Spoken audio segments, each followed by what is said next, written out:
Chers amis, Shalom Uvracha. Alors nous avons aujourd'hui une question qui nous vient de Nomi, qui est très intéressante, concernant le Shidour.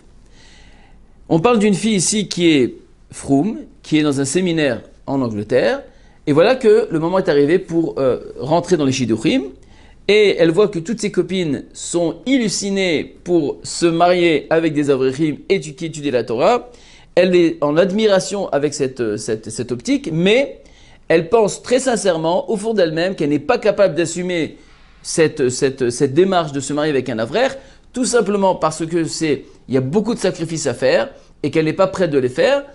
Ensuite, elle ne se voit pas vivre de façon avec le manque dans la maison.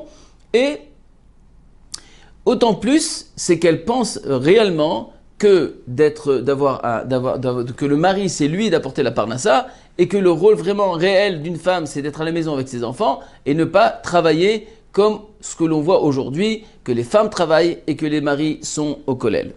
Alors, pour essayer de répondre à cette question et d'essayer peut-être de donner une motivation ou alors d'encourager cette femme, cette jeune fille à apprendre un avraire, alors il faut savoir une chose, c'est qu'en général, quand on parle d'avrichim qui étudient la Torah, alors moi j'ai vu avec l'expérience de plusieurs années que toutes les personnes qui ont vraiment voulu la Torah, il faut savoir que cette question de parnassa, d'accord, n'a rien à voir avec avrer ou pas avrer. Tout dépend du mazal de la personne. Il y a eu des jeunes filles qui ont décidé de prendre d'avka un avrer et ils sont tombés sur des shiduchim exceptionnels où que les parents avaient les moyens et que le mari est issu d'une famille aisée, etc. Donc elle n'a jamais eu de problème de parnassa. Il y en a beaucoup que les enfants sont dans les yeshivot et qu'ils ont les moyens d'assumer et d'aider leurs enfants. Maintenant, et il y en a d'autres qui ont préféré d'Afka prendre un garçon qui travaille, et c'est pas pour autant qu'ils n'arrivent pas à finir le mois, que c'est difficile pour eux, et qu'ils n'ont même pas eu le mérite d'acheter une maison, ils sont en location toute la journée, en location de longues années. Donc ça n'a rien à voir. Mais non, il est vrai qu'il y a le minimum de shtadlut. Eh bien, tout débat d'abord, la première question d'abord, c'est de comprendre qu'est-ce que je veux vraiment de ma vie. Est-ce que je veux avoir un avraire, une personne, je me marier avec quelqu'un, avec un Talmid Chacham, quelqu'un qui puisse étudier la Torah et que ce soit sa motivation, et de fonder une maison de Torah. Alors pour vraiment fonder une maison de Torah, il faut se marier avec une personne qui vraiment étudie la Torah.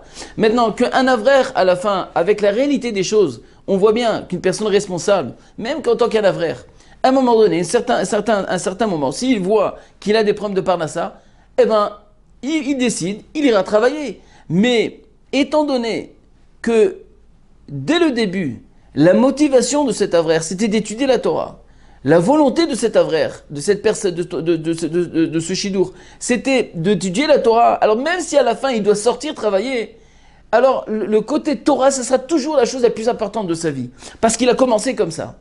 Donc même au niveau de l'éducation de ses enfants, même au niveau de tout ce qu'il va faire et agir à la fin, toujours il va mettre en premier lieu d'abord son étude de Torah. Pourquoi? Parce qu'il a commencé comme ça. Alors que si une personne en général commence moitié-moitié, en général c'est jamais du moitié-moitié, en général c'est toujours la majorité du travail et un petit peu on étudie. Alors toujours cette balance sera toujours, et alors imaginez un peu, s'il commence de cette façon-là, comment il peut arriver les choses, c'est qu'après ce sera plus Kulo Kodesh. Donc c'est à la fille de décider qu'est-ce qu'elle veut vraiment de sa vie. Maintenant, de se soucier de sa parnassa, on a vu de façon claire avec Baruch Hashem que tous les Avrichim arrivent aujourd'hui à se marier, tous les Avrichim arrivent à la fin, ils ont chacun sa Siyata Dishmaya pour acheter leur maison, pour vivre. Et en général, quand on est en plein dans la Torah, on ne sent pas vraiment le manque. C'est vrai que s'il y a des petits sacrifices à faire, c'est difficile de temps en temps, il y a des hauts et des bas, mais en général, avec des personnes responsables, si la femme, elle est prête aussi, et elle comprend l'importance de la Torah, elle est prête à aider au niveau de la parnassa, si elle veut, elle n'est pas obligée, à ce moment-là, pour que son mari puisse évoluer dans la Torah et devenir un Talmid Chacham, il est matov. Et si maintenant la femme, c'est difficile pour elle, parce qu'elle a des enfants et qu'elle ne peut pas travailler, eh bien c'est à l'homme de prendre ses précautions. S'il n'a pas de possibilité d'aide financière vis-à-vis de son entourage, alors il sera obligé de faire plusieurs kolim, eh bien c'est pas grave. Et si il est obligé de travailler, eh bien il trouvera quelque chose dans la Torah dans le derrière de la Torah, mais au moins il sera toujours en contact avec la Torah.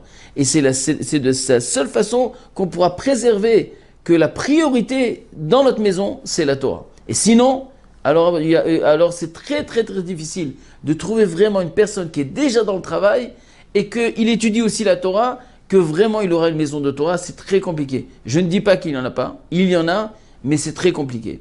Donc quand on se trouve dans un séminaire et on vient pour faire un shidur, alors là, vaut mieux viser d'abord le Ben Torah et que Bezrat Hashem, espérer qu'Akadosh Baruch Hu t'apportera tous tes besoins matériels et spirituels à la fois.